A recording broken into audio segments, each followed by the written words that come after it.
Hello everybody, it's Miss Crescenzo, and I wanted to do a read aloud of The Lorax by Dr. Seuss today because I know that in my classroom this is one of my students' favorite books, and I wanted to be able to read it for everybody so that you had a nice way to wind down your Monday.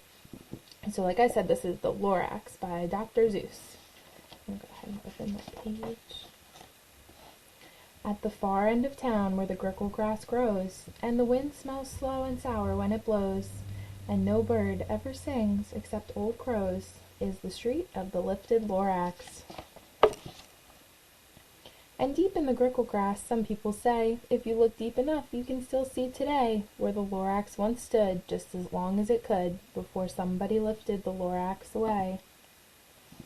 What was the Lorax, and why was it there? And why was it lifted and taken somewhere from the far end of town where the grickle grass grows? The old Onceler still lives here. Ask him, he knows. You won't see the Onceler, don't knock at his door. He stays in his lurkim on top of his store. He lurks in his lurkim cold under the roof, where he makes his own clothes out of myth-muffered moof.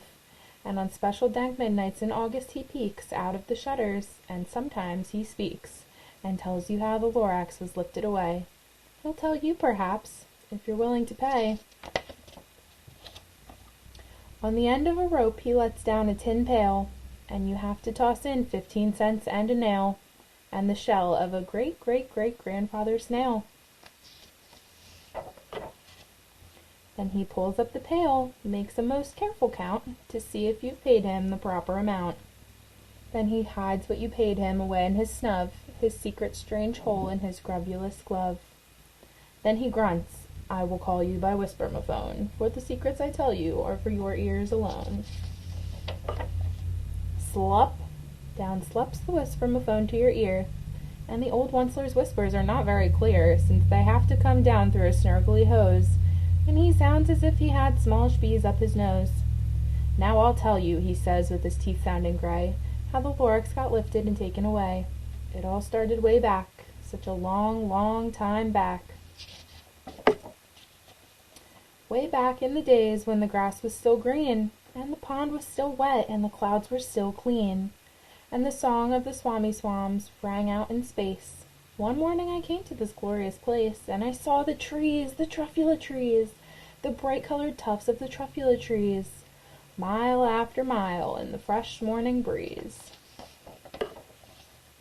And under the trees I saw brown barbaloots frisking about in their barbaloot suits, as they played in the shade and ate truffula fruits.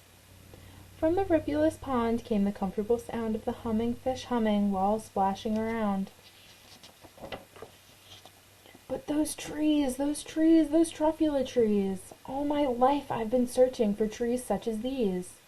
The touch of their tufts was much softer than silk, and they had the sweet smell of fresh butterfly milk. I felt a great leaping of joy in my heart, and I knew just what I'd do. I unloaded my cart. In no time at all, I had built a small shop. Then I chopped down a truffula tree with one chop. And with great skillful skill and with great speedy speed, I took the soft tuft and I knitted a thneed. The instant I'd finished, I heard a gazump. I looked, and I saw something pop out of the stump of the tree I'd chopped down. It was sort of a man. Describe him? That's hard, I don't know if I can. He was shortish and oldish and brownish and mossy, and he spoke with a voice that was sharpish and bossy. Mister, he said with a sawdusty sneeze, I am the Lorax, I speak for the trees.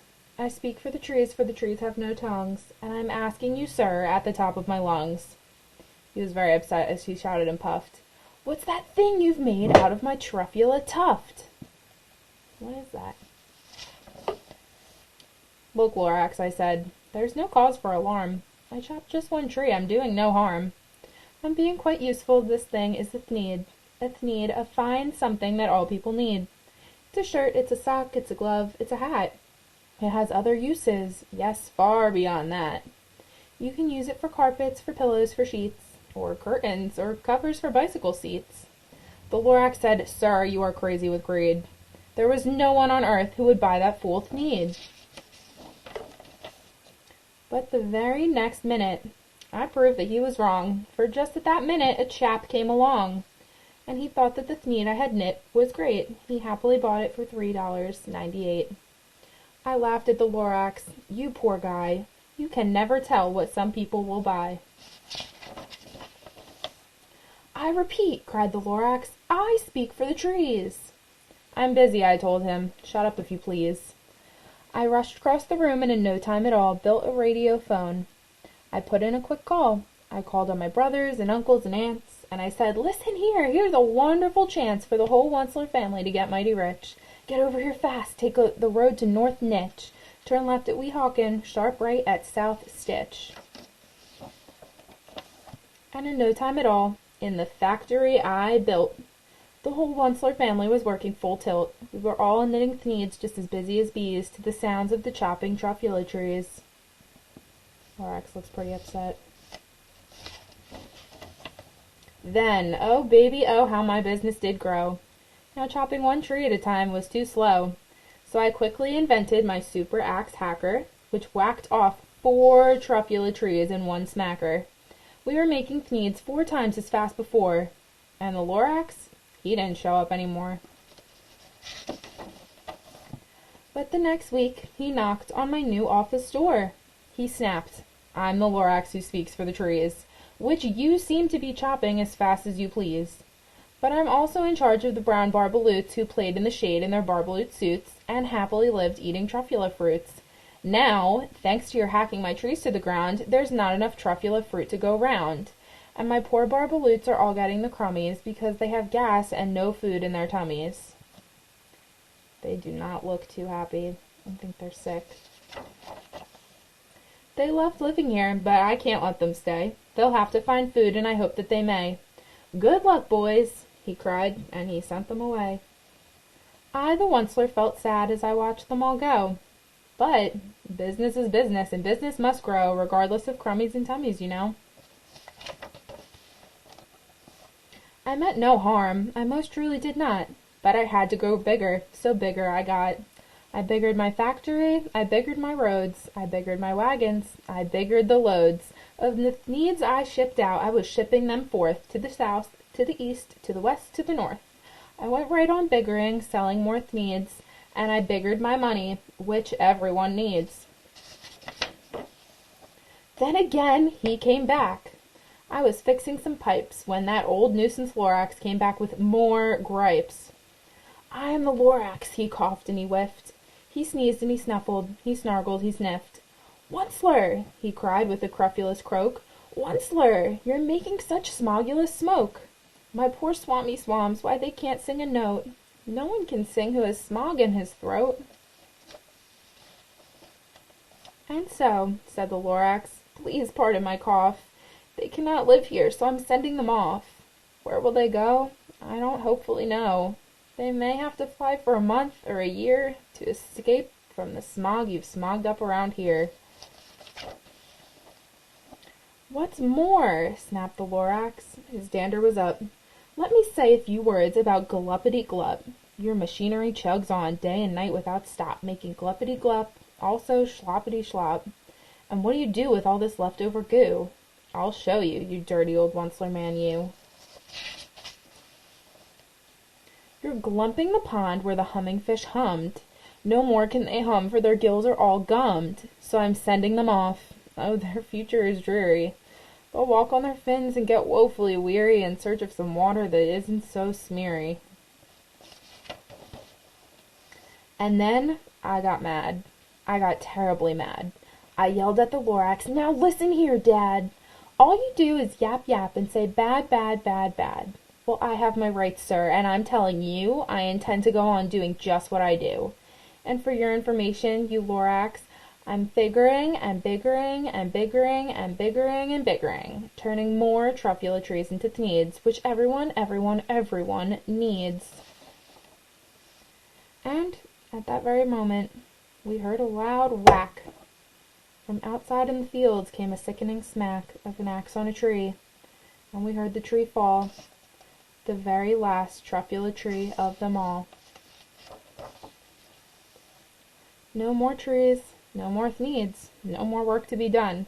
So in no time at all, my uncles and aunts, everyone, all waved goodbye. They jumped into my cars and drove away under the smoke-smuggered stars. Now all that was left 'neath the bad-smelling sky was my big empty factory, the Lorax, and I. The Lorax said nothing, just gave me a glance. Just gave me a very sad, backward glance as he lifted himself by the seat of his pants, and I'll never forget the grim look on his face when he hoisted himself and took leave of this place through a hole in the smog, without leaving a trace. And all that Lorax left here in this mess was a small pile of rocks with one word. Unless. Whatever that meant, well, I just couldn't guess. That was long, long ago, but each day since that day, I've sat here and worried away through the years while my buildings have fallen apart. I've worried about it with all of my heart. But now, says the Onceler, now that you're here, the word of the Lorax seems perfectly clear. Unless someone like you cares a whole awful lot, nothing is going to get better. It's not.